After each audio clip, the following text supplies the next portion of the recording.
புத்தாண்டு நல்வாழ்த்துக்கள்.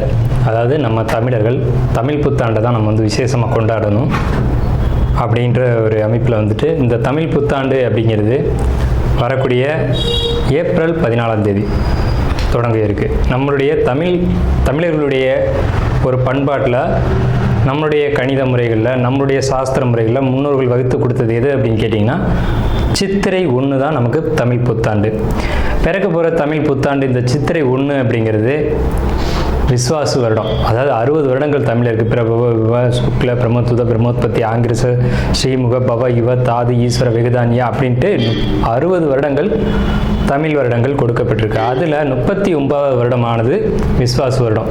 இந்த வருடத்தை நோக்கி தான் நம்ம அடியெடுத்து வைக்கிறோம். நம்ம தமிழர்களுடைய கலாச்சாரப்படி பல்வேறு மதங்களும் பல்வேறு இனங்களும் பல்வேறு கலாச்சாரங்களும் இருந்தாலும் இந்த உலகத்தினுடைய ஆதி கர்த்தா, ஜோதிட சாஸ்திரத்தினுடைய ஆதி கர்த்தா அப்படிங்கிறவங்க தமிழர்கள் தான். அப்படிங்கிறதுல எல்லளவு கூட மாற்றம் இல்லை அப்படிங்கிறத நீங்கள் நல்லா புரிஞ்சுக்கணும். இந்த உலகத்துக்கு சாஸ்திரத்தையும் நாள்காட்டியும் வான சாஸ்திரத்தையும் தொகுத்து கொடுத்தவங்க யாருன்னு கேட்டால் நம்ம தமிழர்கள். நம்ம தமிழ் புத்தாண்டை நம்ம மற்றவங்களுக்கு கொடுத்துட்டு மற்றவங்களுடைய கேலண்டர் எடுத்து நம்ம பயன்படுத்திக்கிட்டோம். இது மிகப்பெரிய ஒரு தவறு. இந்த இடத்துல நம்மளுடைய தமிழ் புத்தாண்டை நம்ம பின்பற்றணும்னு சொல்லி ஒரு வேண்டுகோளை நம்ம வச்சுட்டு இந்த தமிழ் புத்தாண்டு எப்படி இருக்குது அப்படிங்கிற அமைப்பையும் தமிழ் புத்தாண்டு என்ன, தமிழ் புத்தாண்டுடைய சிறப்புகளையும் நம்ம வந்து பேசுவோம். நாள் என் செய்யும் வினைதான் என் செய்யும் என்னை நாடி வந்த கோள் என் செய்யும் கொடுங்கூற்று என் செய்யும் கூரேசர் இருந்தாலும் சிலம்பும் சதங்கையும் தண்டையும் சண்முன் தோளும் கடம்பும் என் கண்முன் வந்து தோன்றினேன். அதாவது நம்மளுடைய தமிழ் கடவுள் அப்படிங்கிறவர் முருகன் தாங்க. அகத்தியருக்கு தமிழை கற்றுக் கொடுத்தவர் யாருன்னு கேட்டிங்கன்னா முருகன் தாங்க. முருகன் தான் தமிழ் கடவுள்.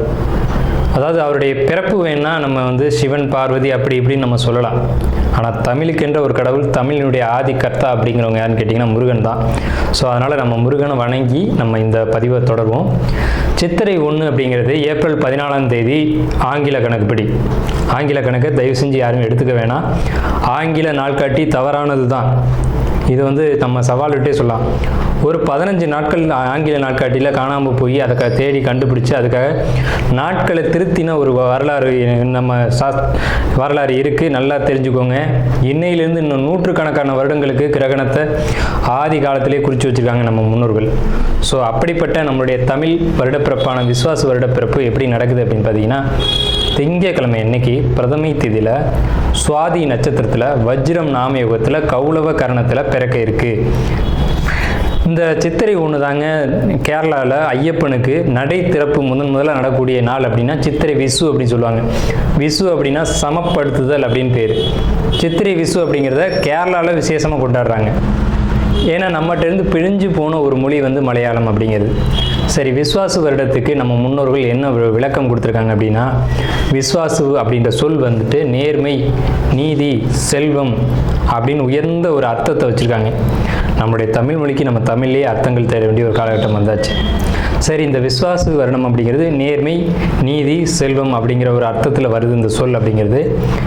இந்த விஸ்வாசு வருடத்துக்கு உண்டான பலன்களாக நம்ம முன்னோர்கள் என்ன சொல்லியிருக்காங்க அப்படின்னு பார்த்தீங்கன்னா, விஸ்வாசு வருடம் தன்னில் வேளாண்மை ஏறும், பசுமாடும் மாடும் பழிக்கும், சிசு நாசம், மறையோர்கள் வாழ்வார்கள், மாதவங்கள் மீறுமே, மற்றுலகில் உண்டு மலை அப்படின்னு சொல்லியிருக்காங்க. மற்றுலகில் உண்டு மலை அப்படின்னு முடிக்கிறாங்க. இதனுடைய அர்த்தம் என்னன்னு கேட்டிங்கன்னா, இந்த வருடம் விஸ்வாசு வருடம் அப்படிங்கிறது ஒவ்வொரு 60 வருடங்களுக்கு ஒரு முறை 39 ஆண்டாக பிறக்கக்கூடிய இந்த விஸ்வாசு வருடமானது வருகின்ற காலகட்டத்தில் எல்லாம் வேளாண்மை உயரும் அப்படின்னு சொல்லியிருக்காங்க. மாடும் பழிக்கும் அப்படின்னா நம்மளுடைய பசுமாடுகள் அப்படிங்கிறது நல்ல ஒரு முன்னேற்றத்தை அடையும். மாடு ஆடுகளுக்கு ஒரு நல்ல தீவனங்கள் கிடைத்து அதுவும் நல்ல செழித்து வரும். ஆதி காலத்தில் வந்து மாடை தான் செல்வமாக குறிப்பிட்டிருக்காங்க. இன்றைக்கி வந்து பணம் அப்படின்ற ரூபாய் தாள்களை நம்ம வந்து பணமாக குறிப்பிட்றோம். ஒரு முன்னோர்கள்லாம் வந்து மாடு எவ்வளோ இருக்குது, மாட்டினுடைய அந்த குப்பை வந்து வேஸ்ட்டெல்லாம் எங்கே ஒரு மனிதன் வந்து எங்கே சேகரிக்கிறானோ அதை போய் முதல்ல பார்ப்பாங்கங்க. அதை வச்சு தான் அவனுடைய செல்வம் என்னன்றதை குறிப்பிட்டு பொண்ணு கொடுக்குறதா இருக்கட்டும், பொண்ணு எடுக்கிறதா இருக்கட்டும், இதெல்லாம் நம்முடைய மரபில் இருந்து வந்த ஒரு விஷயம். ஸோ அப்போ இத்தனை மாடுகள் இருந்தால் தான் அவன் செல்வந்தன் அப்படின்ற ஒரு கான்செப்ட் வந்து முன்னோர்கள் நமக்கு காமிச்சிருக்காங்க. அப்படிப்பட்ட பசுமாடுகள் மாடும் பழிக்கும் அப்படின்ற ஒரு வார்த்தையை வந்து அங்கே குறிப்பிட்டிருக்காங்க. சிசு நாசம் அப்படின்ற வார்த்தையை சொல்கிறாங்க. மறையோர்கள் வாழ்வார்கள். மறையோர்கள்னு யாருன்னு கேட்டிங்கன்னா சமுதாயத்தில் முக்கியமாக இருக்கக்கூடிய பெரியவங்க, மற்றவங்களுக்கு வழிகாட்டக்கூடியவங்க வாழ்வாங்க அப்படின்ற சொல்லியிருக்காங்க. மாதவங்கள் மீறுமே அப்படின்ற ஒரு வார்த்தையும் வருது. மாதவங்கள் மீறும் அப்படின்னா ஒழுக்கக்கேடான செயல்பாடுகளில் மனிதர்கள் நடக்க வேண்டிய காலகட்டங்கள் வரும். ஒழுக்கக்கேடுனா என்னங்க? இந்த விரல் தான் ஒழுக்கக்கேடு, இந்த ஒற்றை விரல் தான். இந்த விரலை வச்சு தான் நம்ம பட்டனை அமுக்கிறோம், காசு வாங்கிட்டு அமுக்கிறோம். இதுதான் மாதவங்கள் மீறுமே அப்படின்றது. ஸோ அந்த மாதிரிலாம் இல்லாமல் மனசாட்சிக்கு துரோகம் செய்யாமல் யார் நீதி பரிபாலனம் செய்வாங்க அப்படின்றத தெரிஞ்சு சரியான வாக்களித்து நல்ல தலைவனை தேர்ந்தெடுக்க வேண்டிய காலகட்டங்கள் அப்படிங்கிறத இங்கே மறைமுகமாக இந்த விசுவாச வருடத்தினுடைய வெண்பா பாடல் அப்படிங்கிறது நமக்கு சுட்டி காட்டுது. இந்த சித்திரை வருட பிறப்பானது மகர லக்னம்னு சொல்லக்கூடிய சர லக்னங்களில் விழுகுது. எப்படின்னு கேட்பீங்க? தமிழனுடைய கணக்குப்படி சூரியன் எப்போது கிழக்கு வானில் உதிக்கிறதோ அதுதான் லக்னம்.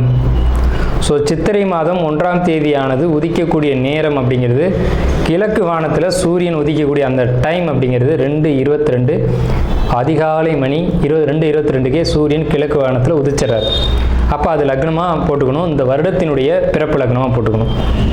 ஸோ அப்படி நம்ம போடும்போது மகர லக்னம் சர லக்னத்தில் விழுகுது. முன்னோர்கள் சித்திரை 1ஆம் தேதி அப்படிங்கிறத கண்டறிஞ்சு அந்த 1ஆம் தேதி தொடங்கக்கூடிய லக்னத்தை கண்டறிஞ்சு அதுக்கான பலன்களை பஞ்சாங்கங்களில் எழுத ஆரம்பிச்சிருக்காங்க. ஸோ அதன் அடிப்படையில் சர லக்னமான மகர லக்னத்தில் இந்த புத்தாண்டு அப்படிங்கிறது பிறகுது. இது ஒரு விசேஷமான ஒரு விஷயந்தான். ஏன் அப்படின்னு கேட்டிங்கன்னா, அந்த மகர லக்னத்துக்கு அதிபதியான சனி பகவான் ஒரு பலமான ஒரு நிலையில் வருடப்பிறப்பின் போது இருப்பாங்க அப்படிங்கிற ஒரு விசேஷமான ஒரு அமைப்பில் இந்த வருடப்பிறப்பு அப்படிங்கிறது விஸ்வாச வருடம் பிறக்கின்றது. ஸோ இந்த விஸ்வாச வருடம் பிறக்கும் போதே நமக்கு ஒரு நல்ல செய்தி கிடைச்சாச்சு, இந்த வருடம் நன்றாக இருக்க போகுது அப்படிங்கிற ஒரு விஷயம். சரி, இதை சித்திரை மாதம் தான் நீங்கள் தமிழருடைய கலாச்சாரம் அப்படின்னு சொல்றீங்களே, இதுக்கு ஏதாவது ஆதாரம் இருக்கா அப்படின்னு கேட்டிங்கன்னா கண்டிப்பாக இருக்கிறது. புறநானூறு அப்படின்ற ஒரு தமிழ் இலக்கியம் இருக்குது. அதில் போய் தேடி பார்த்தீங்க அப்படின்னா தலைநாள் பூத்த பொன் இணர் வேங்கை அப்படின்ற சொல்லும், கனிவேங்கை நன்னாளே நாடி மலர்தலால் அப்படின்ற வார்த்தை வரும். அதாவது சித்திரை மாதத்தில் பூக்கள் அதிகமாக பூத்து குலுங்கும். அதனால தலைநாள் அப்படின்ற சொல்ல யூஸ் பண்ணுறாங்க. தலைநாள்னா முதல் மாதம் அப்படின்னு, தலை மாதம் கடை மாதம் அப்படின்னு பிரிக்கிறாங்க. கனிவேங்கை நாடி மலர்தலால், கனிவேங்கை நல்லான் நாடி மலர்தலால், அந்த பூக்கள் பூக்கிறதுனால அந்த கனிவேங்கை மாதம் அப்படிங்கிறதையும் தலைநாள் பூத்த பொன் இணர் வேங்கை அப்படின்ற சொல்லும் புறநானூறு அப்படின்ற இலக்கியத்தில் தமிழ் மாதம் முதல் மாதம் சித்திரை மாதம்ன்ற குறிப்பீடு அங்கே இருக்குது. சரிங்களா? வண்ண மலர்கள் பூத்து குலுங்கக்கூடிய ஒரு பொன்னான மலர்கள், பொன் போன்ற மலர்கள். இன்றைக்கும் கேரளாவில் ஒரு மஞ்சள் நிறத்தில் தங்க நிறத்தில் பூக்கக்கூடிய பூக்களை பறித்து அவங்க விசேஷத்துக்கு சித்திரை 1 அன்னைக்கு கொண்டாடுறாங்க. அவங்க தமிழ் பண்பாடை பின்பற்றுறாங்க அப்படின்றத இதை நீங்கள் தெரிஞ்சுக்கலாம். சரிங்களா? இப்போ இந்த சித்திரைக்கு அதிதேவதை யாருன்னு கேட்டிங்கன்னா மகாவிஷ்ணு. மகாவிஷ்ணு தான் காக்கக்கூடிய கடவுள் அப்படின்னு சொல்கிறாங்க. மகாவிஷ்ணு எங்கும் நிறைந்தவர் அப்படின்னு சொல்கிறாங்க. சரிங்க சார், சித்திரை மாதம் விசேஷங்களை கொண்டாடலாமா அப்படின்ற ஒரு கேள்வி வரும். 100% கொண்டாடலாம். ஏன்னு கேளுங்க. இதுக்கு உதாரணம் ராமர் தான். ராமர் பட்டாபிஷேகம் ஏற்ற மாதம் எதுன்னு கேட்டிங்கன்னா சித்திரை மாதங்க. அப்போது விலக்கப்பட்ட மாதங்கள் அல்ல, இது விசேஷத்துக்கு ஏற்றுக்கொள்ளப்பட்ட மாதம் எதுன்னு கேட்டிங்கன்னா சித்திரை மாதம்தான். பகவத்கீதையிலே ஒரு வார்த்தை வருது, ருதுக்களில் நான் வசந்த ருதுவாக இருக்கிறேன் அப்படின்னு கிருஷ்ணன் சொல்கிறார். நம்மளுடைய வாக்கியம்ல, இது பகவானுடைய சொல். அப்போ வசந்த ருது அப்படின்றது எதுன்னு கேட்டிங்கன்னா சித்திரை 1 தான் வசந்த ருதுனுடைய தொடக்கம். வசந்த காலம் அப்படிங்கிறது வெயில் காலம் அப்படின்னு தான் பேர், கோடை காலம் அப்படின்னு பேர். வசந்த காலமானது சித்திரை வைகாசி, இந்த 2 மாதத்தையும் வசந்த காலம் அப்படின்னு குறிப்பிடுறாங்க சமஸ்கிருதத்தில். அப்போ இந்த வசந்த காலம் எனக்கு பிடித்த ருது அப்படின்னு சொல்கிறாரு கிருஷ்ணர். ஸோ ராமர் பட்டாபிஷேகம் ஏற்றுக்கிட்ட நாட்கள் எது அப்படின்னு கேட்டிங்கன்னா சித்திரை மாதம். அப்போ சித்திரை மாதம் புது வீடு வாங்கலாம், புது வீடுக்கு கிரகப்பிரவேசம் பண்ணலாம், புது மனை எழுப்பலாம், மனை சம்பந்தப்பட்ட விஷயங்கள், மங்கள காரியங்கள் இது அனுசரிச்சிருக்காருங்க. அறிவு மற்றும் திறமையோடு செயல்படுவீங்க. இந்த ஆண்டு விசுவாச ஆண்டு. அறிவு மற்றும் திறமை, இந்த செயல்பாட்டினால நீங்கள் வெற்றி அடைய முடியும். காரியங்களில் ஒரு தாமதத்துக்கு பின்னாடி வெற்றி கிடைக்கும். சுயமுயற்சியில் யாருடைய ஒத்துழைப்பு உங்களுக்கு கொடுக்கப்பட்ட நேரத்தில் சரியான வேலையை கரெக்டாக முடிப்பீங்க. தாய் மற்றும் குடும்பத்தில் ஏதேனும் ஒரு உறவுகளுக்குள்ள சின்ன சின்ன உடல் குறைபாடுகள் வர்றதுக்கான வாய்ப்புகள் உண்டு. தொழில் தடைகள் ஏற்படும். தொழில் தடைகளை பொறுத்த வரைக்கும் தடை ஏற்படுதான் பின்னாடி சரியாகும். மனைவிக்கிட்டேயோ நண்பர்கள்ட்டையோ கருத்து வேறுபாடு ஏற்படலாம். உங்களுக்கு வாக்கு சம்பந்தமான பிரச்சனை ஏற்படும். அதாவது ஒன்று சொன்னீங்க அதனால் பிரச்சனை அப்படிங்கிற மாதிரியான ஒரு பிரச்சனை, பொருளாதார தடைகளை கொடுக்கக்கூடிய வாய்ப்புகள் உங்களுக்கு உண்டு. இந்த விஸ்வாச ஆண்டு உங்களுக்கு நல்லா தான் இருக்கும். இந்த சின்ன சின்ன ட்ராபேக்ஸ் மட்டும்தான். அதனாலே இது வந்து ஒரு மர்மமான ராசின்னு பேர். எப்படின்னு கேட்டிங்கன்னா, நீங்கள் என்ன யோசிக்கிறீங்கன்னு உங்கள் நண்பர்களுக்கே தெரியாது.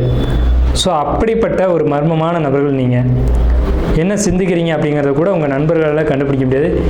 எடுத்த வேலையை கொடுத்த நேரத்தில் செய்வீங்க. கொடுக்கப்பட்ட நேரம் குறைவாக இருக்கும், ஆனால் தான் நினச்ச நேரத்துக்குள்ளே அதை முடிச்சிருவீங்க.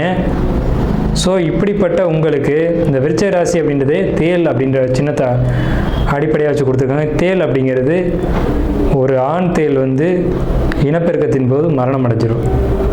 அது ஒன்று. அந்த தேல் ஒரு குட்டி எடுத்த உடனே அதுவும் இறந்துடும். ஸோ இப்படிப்பட்ட தாய்மையின் அதி உச்சமான விருச்சிக ராசி.